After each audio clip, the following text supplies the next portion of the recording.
Welcome to On-Site Insights, a series of podcasts by On-Site Ventures about deep tech and the people behind it. We invest in the next groundbreaking idea. Welcome everyone to the 7th episode of On-Site Insights. On-Site Insights is a series of LinkedIn audio events designed to spotlight our portfolio companies and the incredible people behind them. My name is Jasmine, and I'm the general partner and founder of On-Site Ventures, a venture capital fund dedicated to investing in early-stage deep tech startups.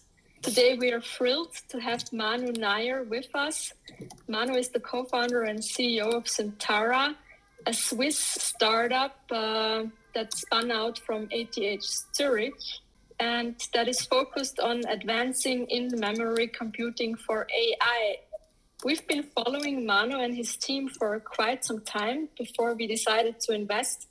And I want to extend a warm welcome to Manu and thank him for being here today. Manu, I think it would be wonderful to hear from you personally about how and why you founded Synthara. Hey, Jasmine. Hi, Nicola. Hi, everyone else who is on the audio chat, I guess. So we started the company almost 5 years ago.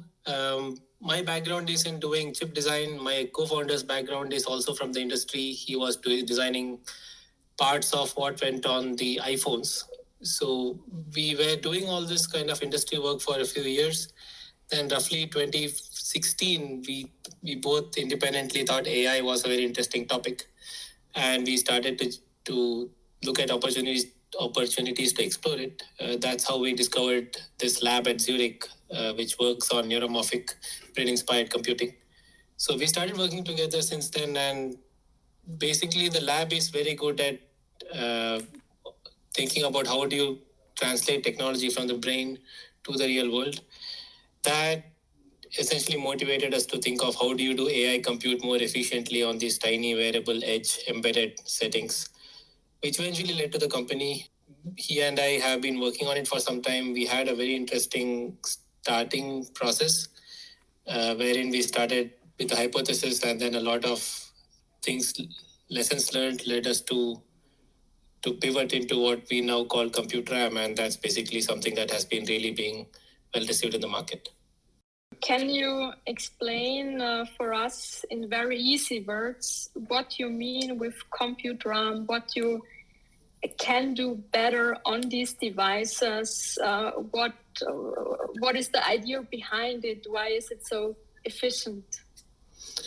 Yeah, so there are two aspects to this. One is a technology one, the other is actually why does it exist. The technology one is fairly old news almost. For some time now, people have been talking about how the memory is a bottleneck and that the CPU and the memory have to work together better. And so this concept of combining those two things together is what's called in-memory computing. There are many ways to do it. The specific issue that we are dealing with is really the problem that we have today with AI and signal processing, 5G, communication, smart sensors, all of this. The issue is, if you think of how compute works, it can mean anything. You can think of compute as something that is just counting steps on a smartwatch to something as complicated as a large language model sitting somewhere in a data center. Now, very quickly in that story, you will notice that the hardware is becoming complicated.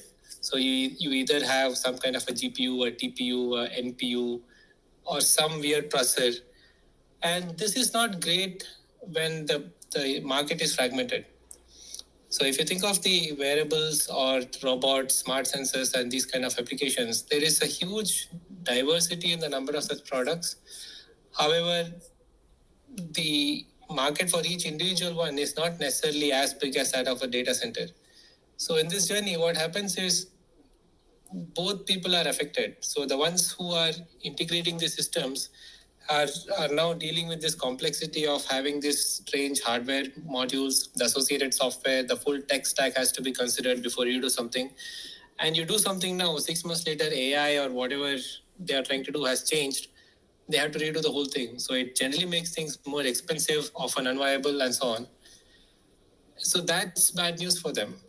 If you think of how the hardware used to be 30 years ago, people would just buy a TI chip or an Intel chip, and software was not necessarily a big decision-making criteria at that time. So it was a simpler stack. That is very important for our customers. So when we go to a customer, what we are telling them is, look, you need something that is simple to program, is still very energy efficient and fast, and ComputeRAM is really meant to enable that transition. So we are telling our customers that, look, you have the performance of a general purpose CPU or a microcontroller that even a first year engineering student can program, while at the same time have the performance of a high-end GPU or a TPU. Now that is the real pain that we are addressing with ComputeRAM. And if we think about the future of devices with you as a partner, can you give some examples how devices we are using every day can change and can really get better in 5 to 10 years? Yes, so I'll just give a few examples of the use cases that we could enable. The most complicated one, one might argue, is smart sensing. It's complicated because when a customer makes a smart sensor, they don't actually know who is going to use it. They sell it to mobile phone devices, they sometimes sell it to wearables, sometimes they use it for robots, sometimes they use it in some heavy duty industrial equipment and so on. Now, the diversity of use cases is so broad that you can't provide something that is purpose built for one such use case. However, these smart sensors are really the first step towards AI. So when you think of integrating AI, you should always think of how do you get data and do something with it in a manner that is very flexible and scalable. So with ComputeRAM, it becomes really simple because if you integrate that with even a general purpose microcontroller like an ARM Cortex or a RISC-V processor, you have all the compute power you need while retaining all the flexibility that's part of these kind of systems. So a ComputeRAM enabled smart sensor is extremely performant. You are able to do a lot more compute at a very small energy footprint, while at the same time you have all the flexibility that you need to address this diversity of use cases. This is more or less why a lot of customers engage with us. Like another extreme of a use case is a robotics company, and these guys are working on basically a platform which has two extremes of compute. On one end, you have this smart sensing fabric, which is like a skin on the robot. And on the other extreme, you have some kind of a central hub that is really collecting all of this information and doing compute. Now, they don't actually have a good hardware for either of those. And more importantly, they are forced to purchase hardware from two different vendors, associated software stack complexity and all of that, which basically makes the end system very hard to put together. With ComputeRAM, what they can have is a single hardware module that you can program differently based on what you're trying to set up, and we unify that full hardware setup. So that's another extreme of use case where you are looking at really a full-blown complex system. We are also talking to people in the arguably automotive side. So here, people are thinking of how do you simplify the interface between the machine and the car inside it. So if you think about it, a car is a collection of large number of sensors.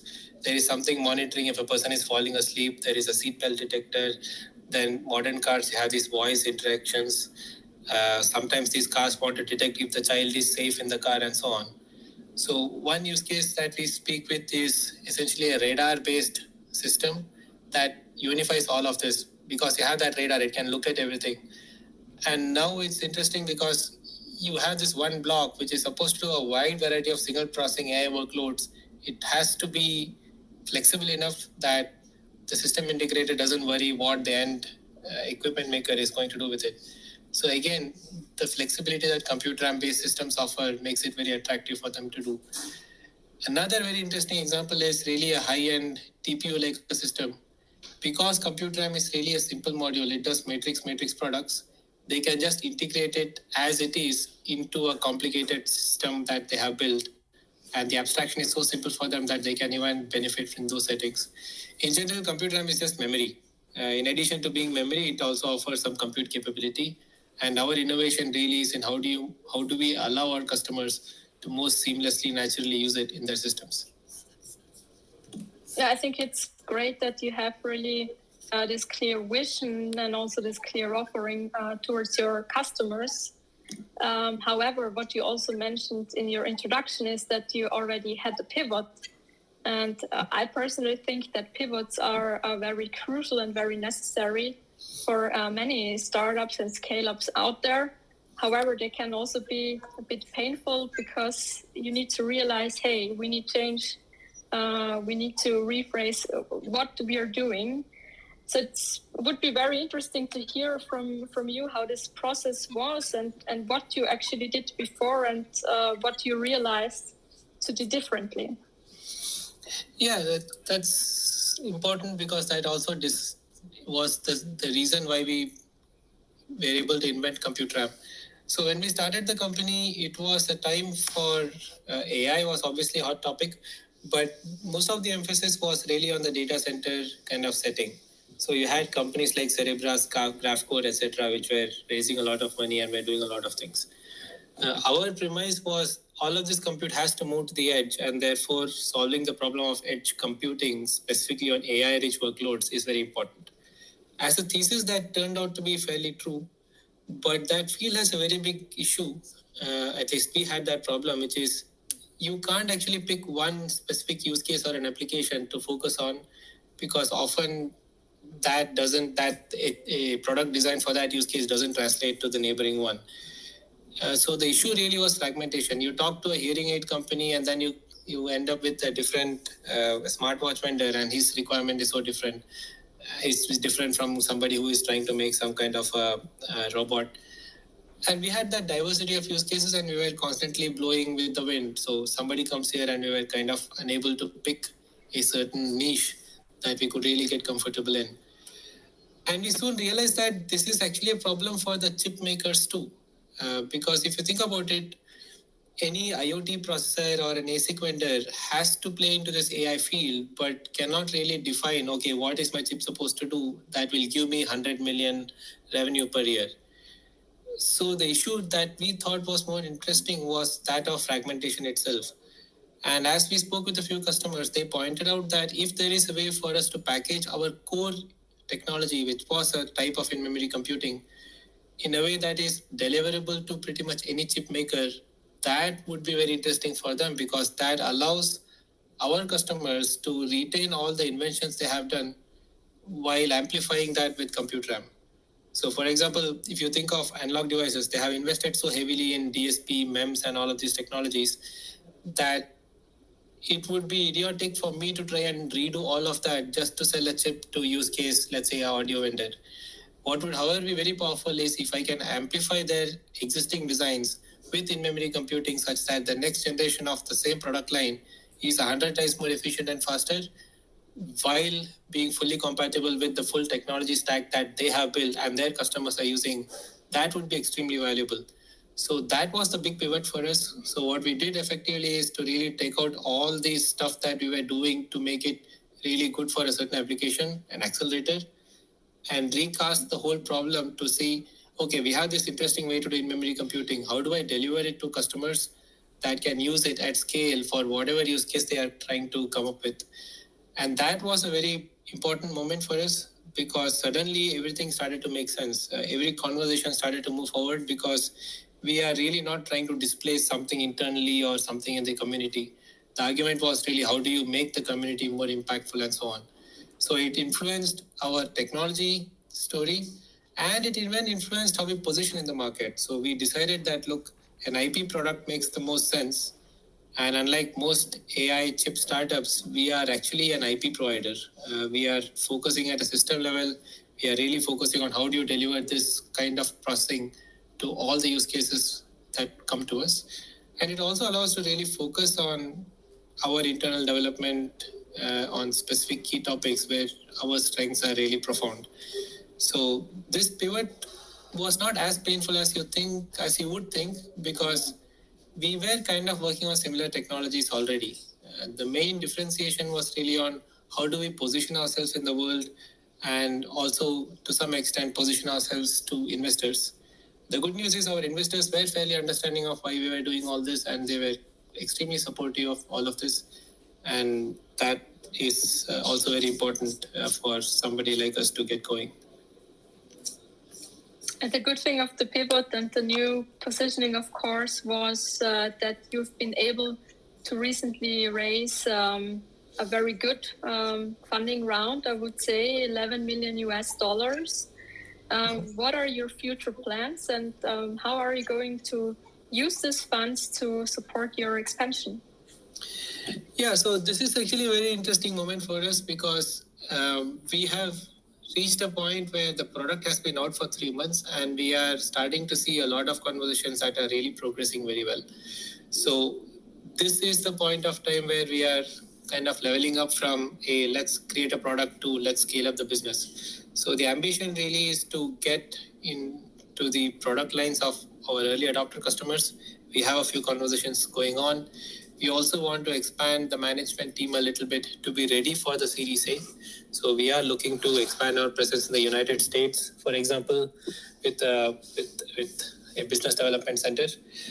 And in general, also internally, the risk profile has shifted so much that we are willing to now focus heavily on the business development risk of things. So the idea now really is to look at different markets. We have an applications engineering team that is expanding, and we are now looking at use cases as diverse as satellites to robots and even memory technologies. So all of these conversations in a very synergistic technology sense is happening, and I would like for us to move faster. And in some sense, Synthara has always been a European-Swiss company. We are now transitioning in a way to serve the faster market that's in the Silicon Valley area. So it's a very good, important moment for us. And this funding certainly helps. A lot of it obviously came from the grants that we raised, but also we had some like on-site ventures. We also had investment from OTB Ventures and V Squared, who led the round. So these guys are very ambitious, and they are also very supportive of the vision that we have painted for ourselves. The idea really is in the next 2 years, if there is in-memory computing, Synthara should be considered the default IP option. And in about 5-6 years' time, we would like to basically be the creator of this community, of this technology, on how people actually embed this technology in different product lines and use cases at scale. In general, we see ourselves as really complementary to everything in the community, and often very happy to work with you and other AI chip startups should such an opportunity arise. Yeah, it's great to hear about your expansion and that you go to the UK, that you think about Silicon Valley. I had the chance to visit you in Switzerland at your closing party. I had the impression that you have a very diverse team. How was it to found in Switzerland, building a team there? Are you still happy there? Is your headquarters going to stay in Switzerland? Yeah, so headquarters will stay in Switzerland, in that at least definitely the design team is here and together. The past few years so the way we work is also what makes us special. The technology that we offer is really a combination of how do you do memory and systems and software all coming together. This is not a single person's skill set. It's really a combination of effects that come from different perspectives to the same problem. And that means the team has to be together till we reach a scale where you have templated the whole process. At that point, we might be willing to split the team.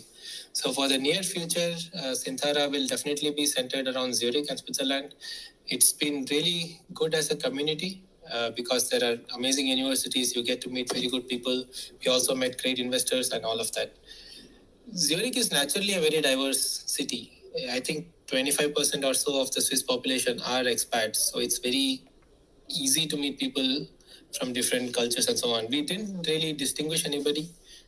My network tends to be strong in the academic circles and also from my background in India. Ale's work background is Italian heavy, and he also has several friends across various research labs in Europe. Same with me. So you end up attracting people from all over the place, and they attract more people, and it ends up becoming pretty good as a community to work in. It also is the reason why we were able to raise so much grant funding, just being connected and visible to such individuals helps us in many ways. In fact, I would say the survival of Synthara hinged on that kind of an effect. We knew people who knew people and who were willing to help us get going. Yeah, ATH Zurich is also quite famous for spinning out companies. Here in Austria, we always see that they are basically more successful than many other universities here in Austria together. Did you also have the feeling that spinning out was smooth with ETH Zurich, or that in general Switzerland is here really one of the front runners? It's very hard for me to compare because I haven't spun out from many universities myself, not at all actually. What I can say is, in comparison to India, there are advantages here which are interesting for this kind of deep tech stuff. One of the most, it's often said that Europe is slow and that US is better for raising deep tech stuff and so on, which is true to an extent. But it is also, the converse is important. Synthara would not have been, we would not have been able to build at the pace we built in a very deliberate way without a super duper sense of I have to start selling 2 months from now urgency, because both the investors are somewhat patient and also the grants and the community that is around us to help us get going was very, very powerful. So InnoSwiss and SERI are two very remarkable organizations in Switzerland who really support this conversion of academic research to a industrial product. And that transition cannot be based on very complicated conditions and deals. They are flexible, they are comfortable taking risks, they help us get going, and they are perfectly reasonable as a group to work with. So the summary is, I think it's a very, very good place to start a deep tech company. However, having said that, when you are at a stage when you have to scale up, arguably United States or maybe even UK are better places to fundraise. But I think to just build a new technology out, convert it to a product, Switzerland is very good. It has the money, it has the customers, it has investors, it's and smart people to work with. So very happy. Yeah, you recently went to the US. I think you stayed there for 1 month. You talked with potential customers, with investors. What are the key learnings that you brought home with you? Yeah, so it was a big validation for ComputeRAM, number one. Everybody is trying to start getting into this AI topic in some ways, and we care more about chip makers, and everybody is trying to make some kind of an AI capable chip. This is very interesting because obviously I want to sell to all of them, but it is also interesting because they all are kind of stuck and they are hesitant to take the next step because they don't actually know what is AI. It's something that is very hard to define. And this is very cool because we basically delay that decision making for them. We tell them, look, dear customer, you are trying to make a IoT processor which is going to use case X, and you don't want to be tied or married to that particular application, and you would want to be able to address a broader market should that opportunity arise. ComputeRAM gives people that flexibility, and that was very strongly validated in the US. What I also realized that the pace of development that we have been on might actually be too slow to maximize that benefit. So I got back and we have a more ambitious expansion plan put together just so we can maximize our impact in the next 2 years. Obviously, I really loved the Silicon Valley atmosphere of let's get stuff done. You go there, explain an interesting new idea, and everybody comes along trying to figure out a way to make that real, which I thought was extremely remarkable and something that's very much unique to that community. I haven't seen that anywhere else. So I don't think Silicon Valley is special because of the money, although that's probably a good part of it. But I think the most amazing thing about that place is just how people come together, they cooperate with each other, they pull others around them and try to create a vision that might not be obvious to them. And they kind of come together and say, look, it seems crazy, but if it works, it's valuable, why not give it a shot? I don't think I've seen that mindset anywhere else. And that, just for that, it's definitely worth being there. It's great to hear that you're obviously with the right product here, the right time, the right space. I mean, you give something to the customers that is very techy, and it's not what the end user, the end consumer sees. But you're somehow also riding this AI wave. You meet a lot of people, you have a lot of exchange. What do you think will come with AI? You know, really the big trends that also change my life, your life, the life of your children. Is there anything that you want to share with us? It can be very futuristic or maybe not tangible for today. I don't know if I'm saying anything that is something people haven't heard of, but I believe it is going to create a huge increase in productivity. I don't actually think it's diminishing anybody's importance in society.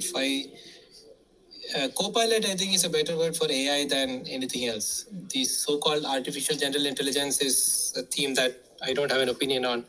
But in general, all AIs that exist today are copilots. They amplify the ability of every engineer to be far more productive.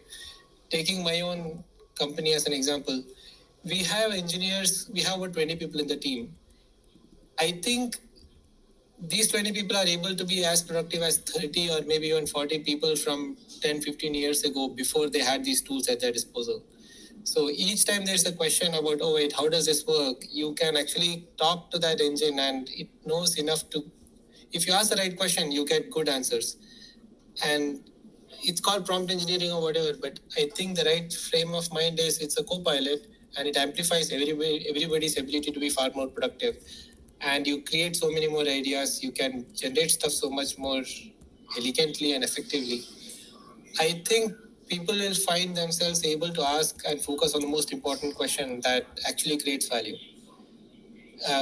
My engineers, I would say, used to spend between about 90% of their time just doing mundane stuff. They have to write the script because it has to work before they can go to the next step, and so on and so forth.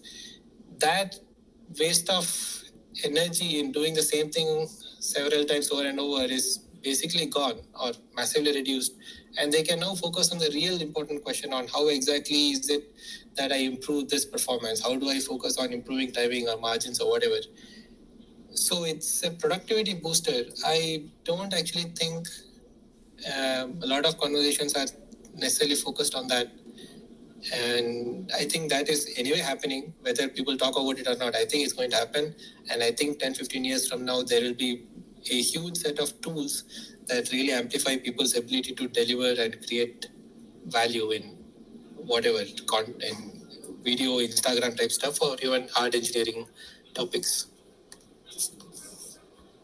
Yeah, thank you, Manu, for your expert view and perspective on these topics. We're slowly coming to an end. My last question is if you want to share something with the audience or maybe have a call to action. Thank you. As I said earlier, we have launched ComputeRAM. It is a pretty cool technology that allows any system to integrate in-memory computing into their specific platforms. It could be a microcontroller or it could be a specific GPU. We have built the tool chains that are ready for it. And should anybody want to play or explore that, I would be very happy to work with them.